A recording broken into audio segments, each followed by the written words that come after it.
Nous avons pris une décision et nous l'annoncerons très bientôt. Nous taxerons à 25%. Ça concernera les voitures, par exemple. L'Union européenne est un cas très différent de celui du Canada. Ils ont profité de nous. Ils n'acceptent pas nos voitures. Ils n'acceptent pas nos produits pharmaceutiques. Ils utilisent une raison pour ne pas le faire et nous acceptons tous d'eux. Nous avons un déficit d'environ 300 milliards de dollars.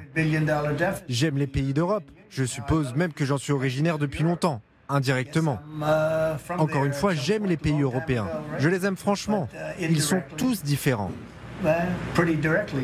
Mais l'Union européenne a été créée pour arnaquer les États-Unis.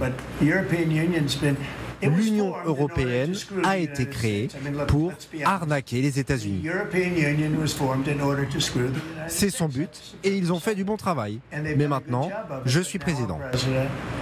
Voilà, pourquoi maintenant? D'abord un mot sur le timing. Le président de la République s'est rendu à Washington et on va en reparler. Il obtient des choses. Il y a beaucoup de choses que la France arrive à obtenir, mais évidemment, ça arrive juste après cela. Et on voit que Trump reste, en tout cas, dans le point de vue commercial, très hostile à l'Europe. Mais il n'y a que le commerce qui l'intéresse. Ce qui l'intéresse, c'est le gain, c'est le deal, c'est faire une affaire à court terme. Et je crois qu'on a tort, quelle qu'en soit la tentation, d'imaginer un Trump stratège. Non, il veut faire des affaires, il veut faire du business. Et ce qui est absolument saisissant, me semble-t-il, dans cette accélération de l'histoire à laquelle on participe d'une certaine manière, c'est de voir l'automutilation des États-Unis, voir comment ce pays qui depuis 80 ans avait construit un ordre international multilatéral au mieux de ses propres intérêts, est en train de se couper bras et jambes et de perdre en fait le leadership, la domination de ce système. Parce que M. Trump veut faire des affaires. Et il veut faire des affaires avec qui? Avec M. Poutine. Parce que ça va être vraiment épatant. Il va pouvoir gagner beaucoup d'argent. Nicolas Tenzer.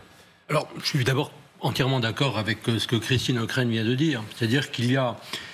En fait, c'est un mauvais homme d'affaires. C'est-à-dire qu'il veut faire des affaires, mais il en fait mal. C'est-à-dire que il a fait plusieurs faillites. Hein. Voilà, c'est ça, exactement. Il a fait plusieurs faillites. Et puis, il le fait pas du tout dans l'intérêt national américain. Il le fait de manière complètement désordonnée et sans véritable rationalité. C'est aussi pour ça que je crois qu'il est extraordinairement difficile. D'ailleurs, le président de la République en a fait l'expérience une nouvelle fois lundi. Il est très difficile d'opposer à Trump des arguments rationnels, construit, de lui expliquer que même ces menaces d'ailleurs sur l'Europe, en fait ça ne peut absolument pas marcher, que c'est pas du tout comme ça que l'on traite non seulement un partenaire ou un allié, mais c'est même pas sur le plan moral ou de l'intérêt géopolitique, mais que tout simplement économiquement ça ne tient absolument pas la route. La deuxième chose qui est très frappante chez Trump, c'est que je crois qu'il a aussi un intérêt pas uniquement pour le commerce. Je pense qu'il a, au-delà de la compromission avec la Russie que Michel Yakovlev évoquait, à mon avis, de manière extrêmement juste tout à l'heure, il y a un intérêt idéologique chez Poutine. Le lapsus est d'ailleurs révélateur chez Trump. C'est-à-dire que c'est quelqu'un qui méprise fondamentalement le droit, qui méprise les êtres humains, qui méprise la justice. Il vit dans un monde dans lequel il n'y a plus ni justice, ni vérité, ni coupable, ni innocent, ni victime, ni agresseur. C'est un monde où tout devient totalement relatif. Et en cela, il apprécie en fait les dirigeants qui sont comme lui, Poutine, Xi Jinping, on va le voir. D'ailleurs, il ne tarit pas d'éloges aussi sur Xi Jinping. Quand il dit oui, la Chine, on va montrer les gros bras. Non, à mon avis, pas du tout. Je pense qu'il va y avoir... Et qu'en revanche, les petites et moyennes nations, celles qui incarnent la justice, il les méprise souverainement. Qu'est-ce qui est nouveau? Je vous pose la question en trois. Dans l'histoire des États-Unis, et certains disent tant mieux, parce que quand on est gendarme du monde, il ne faut pas avoir trop d'œillères morales. Les États-Unis ont soutenu le régime d'apartheid. Ils ont eu de très bonnes relations à un moment donné avec Staline. C'était encore autre chose que Poutine. Il l'appelait Uncle Joe. Donc quand il faut faire des retournements, ils ont même soutenu les islamistes contre l'Union soviétique. Il y a une tradition de réelle politique américaine très brutale, très immorale, mais disent-ils, à la fin, nous sommes les défenseurs de la liberté. Oui, mais ils font de la politique. Mais ce que je veux dire, c'est qu'il y avait au moins une politique de puissance. Vraie politique de puissance, alors peut-être très cynique, effectivement, mais c'était une vraie politique de puissance. Là, Trump fait le contraire d'une politique de puissance. Il est en train de mettre les États-Unis en faillite.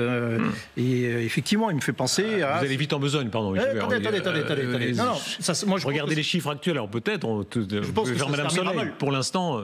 Ça se terminera mal pour les États-Unis, j'en suis persuadé, toute cette affaire.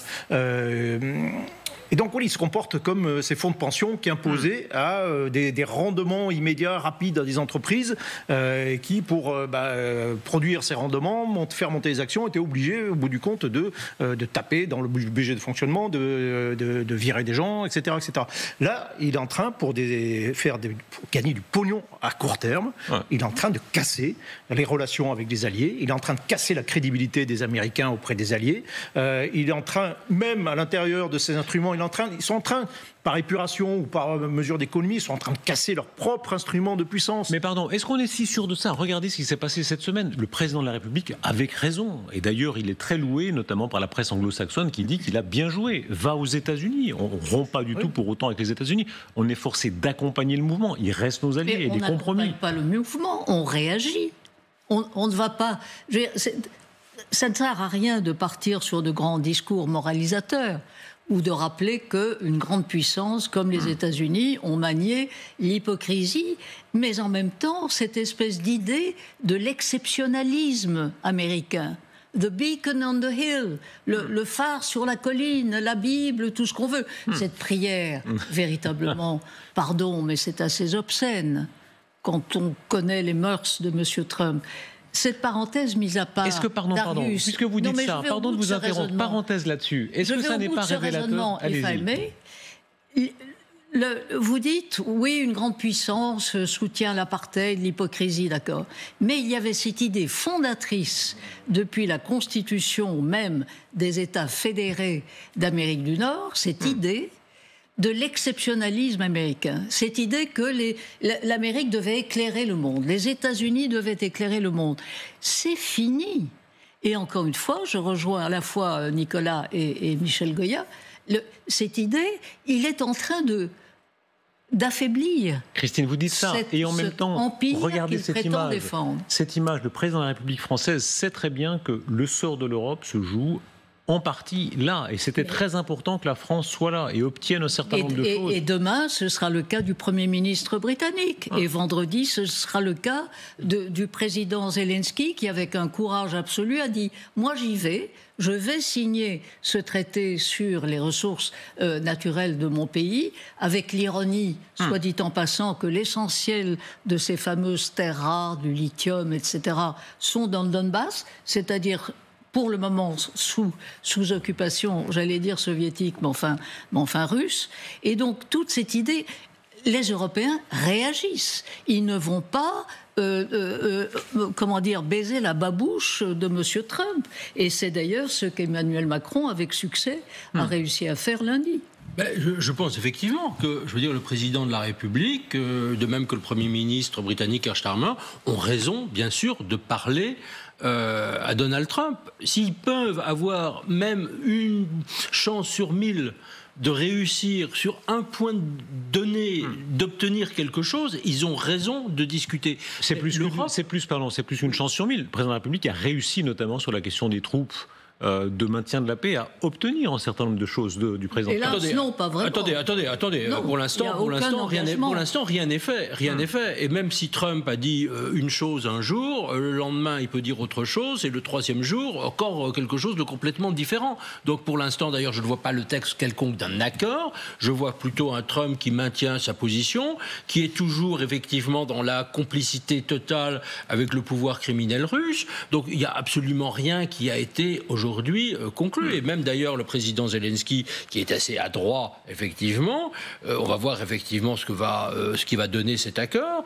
Zelensky pourrait très bien dire en dernier moment, on ne va pas le signer. Et les Européens, s'il y a in fine une sorte d'accord de soi-disant paix, parce qu'il ne peut pas exister, avec la Russie on ne fait pas la paix, eh bien il y a un soi-disant accord de paix entre la Russie et les États-Unis, les Européens peuvent parfaitement dire, avec l'Ukraine, écoutez, non, nous n'approuvons pas cet accord. Ils ne sont pas partis de cet accord et ils peuvent dire, attendez, nous ne le reconnaissons pas, nous le considérons comme inacceptable et nous faisons les choses de notre côté. Le paradoxe, c'est que Donald Trump a répété aujourd'hui même que c'était aux Européens d'apporter à l'Ukraine les garanties de sécurité. Donc, il y a cette espèce de balai, en quelque sorte, mais avec, encore une fois, des paroles qui glissent. Le problème par rapport au premier mandat de Trump, c'est qu'il n'y a plus les adultes dans la salle. Vous vous souvenez l'expression qu'on utilisait à l'époque ? Absolument. Il est entouré maintenant d'une équipe de gens qui sont totalement asservis à la gloire de Trump. Même Marco Rubio, qui était tellement anti-russe, tellement imbu d'une certaine capacité de raisonnement intellectuel, on le voit, mais complètement évanescent. Et donc il n'y a plus autour de Trump ces espèces de garde-fous qui permettaient au moins d'arrêter son discours de façon, je n'ose pas dire cohérente, mais de le figer en tout cas dans le temps. Comment cela va-t-il se traduire ? La question des 25%. Je rappelle la principale nouvelle, donc, il dit 25% de droits de douane sur les produits européens. On sait que ça peut concerner notamment les voitures, que ça peut concerner le matériel aéronautique, que ça peut concerner les vins, une petite obsession sur les vins de sa part, le fromage. Qu'est-ce que ça va signifier pour l'Europe, très concrètement ? Ça veut dire aussi d'abord que l'Europe devra réagir. L'Europe peut aussi quand même taxer un certain nombre de produits américains, peut avoir quand même des moyens de prendre des mesures de rétorsion. Enfin, je veux dire, l'Union européenne, c'est quand même pas, je dirais, un ensemble de petites nations. Je veux dire, l'ensemble européen est assez fort. Il a une politique commerciale unique en vertu des traités. Je veux dire, on peut parfaitement... Et le dispositif est prêt. En principe, voilà, à Bruxelles, il y a... en gestation un certain nombre de mesures de rétorsion, de riposte en tout cas. Dans tous les cas, ce sera le consommateur américain qui paiera les frais, quoi, dans les deux cas. Avec une inflation qui va monter. Une inflation qui monte et des problèmes actuels. Donc oui, non, c'est perdant-perdant en fait. C'est une des rares armes en réalité que Trump a à sa disposition, mais c'est une arme perdante au bout du compte. Oui, c'est une arme boomerang, en tout cas. C'est-à-dire qu'à partir du moment où lui dit « moi j'impose 25%, eh bien oui, l'Union européenne en tant que telle, qui est le plus grand marché pour les produits américains, l'Union européenne met en place, ou peut mettre en place, un certain nombre de mesures en rétorsion. Et effectivement, oui, ça retombe. Même les taxes à 25% américaines, au bout du compte, ce sont les consommateurs américains qui les paieront. Oui, et puis d'ailleurs, sur un autre plan, mais qui est celui de la défense, je pense qu'aujourd'hui, les Européens commencent à comprendre assez sérieusement qu'ils n'ont pas à être dépendants aussi des armes américaines, des achats d'armes américains. Et donc là, ça veut dire quoi ? Ça veut dire que c'est une incitation extraordinaire. C'est ce que proposait d'ailleurs Emmanuel Macron. Alors, il a fait au début peut-être pas assez maladroitement, mais aujourd'hui, tout le monde dit finalement qu'il avait raison un peu avant l'heure. Voilà, on va pouvoir essayer de monter une industrie de défense européenne solide. Et on n'a d'ailleurs pas le choix. Regardez l'histoire qui s'est passée en Belgique avec les F-35, c'est un bon exemple, je dirais, il faut se rendre autonome stratégiquement. Rappelez-vous qu'avant le dernier moment du mandat de Joe Biden, jusqu'à d'ailleurs que Trump soit élu, les États-Unis refusaient que des armes qui avaient des composants américains, concrètement les scalps français et les Storm Shadow britanniques, soient utilisées pour viser directement le territoire russe. C'était une dépendance inacceptable par rapport à notre autonomie stratégique et notre capacité de décision. Et donc, si l'Europe se muscle, eh bien, ce que disait tout à l'heure Donald Trump sur l'Union européenne, et d'ailleurs l'Europe plus large, parce que le Royaume-Uni, la Norvège vont être de plus en plus associés à cet ensemble de l'Union européenne, avec des accords, je pense, assez forts, eh bien, ils vont être les concurrents et les gagnants. Autre exemple, peut-être, si vous me permettez un dernier point, autre exemple d'autodestruction, puisqu'on l'évoquait tout à l'heure, c'est l'exemple de USAID. Qui est l'agence américaine, qui est absolument essentielle, bien sûr, en termes d'aide humanitaire dans un très grand nombre de pays dans le monde, que ce soit d'ailleurs en Afrique, en Asie, en Ukraine même et ailleurs. Si USAID disparaît, qui va reprendre la place en termes d'influence ? La Chine. Voilà. Et donc on va renforcer effectivement la Chine et la puissance effectivement et l'universalisme de la présence américaine va disparaître. C'est pour ça qu'on est dans une politique de fou. une politique absurde dans l'intérêt même des États-Unis.